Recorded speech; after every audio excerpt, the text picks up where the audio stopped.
كاف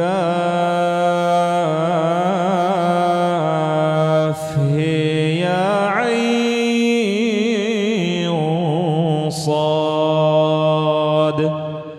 ذكر رحمة ربك عبده زكريا إذ نادى ربه نداء خفيا قال رب إني وهن العظم مني واشتعل الرأس شيبا ولم أكن بدعائك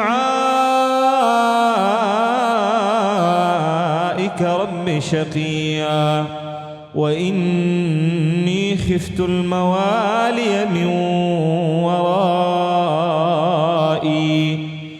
وكانت امرأتي عاقرا فهب لي من لدنك وليا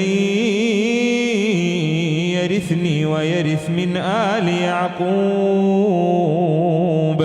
واجعله رب رضيا. يا زكريا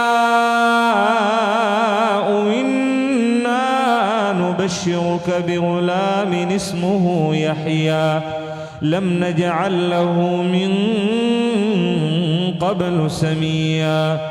قال رب أنى يكون لي غلام وكانت امرأتي عاقرا وقد بلغت من الكبر عتيا. قال كذلك قال ربك هو علي هين وقد خلقتك من قبل ولم تك شيئا. قال رب اجعل لي آية. قال آيتك ألا تكلم الناس 3 ليال سويا. فخرج على قومه من المحراب فأوحى إليهم أن سبحوا بكرة وعشيا. يا يحيى خذ الكتاب بقوة وآتيناه الحكم صبيا وحنانا من لدنا وزكاة وكان تقيا وبرا بوالديه ولم يكن جبارا عصيا. وسلام عليه يوم ولد ويوم يموت ويوم يبعث حيا. واذكر في الكتاب مريم إذ انتبذت من أهلها مكانا شرقيا فاتخذت من دونهم حجابا فأرسلنا إليها روحنا فتمثل لها بشرا سويا.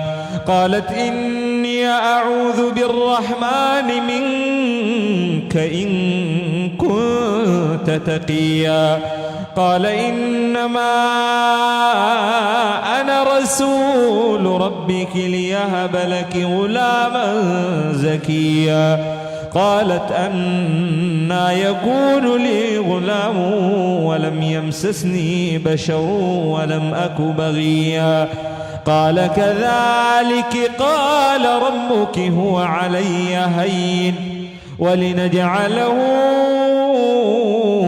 آية للناس ورحمة منا وكان أمرا مقضيا.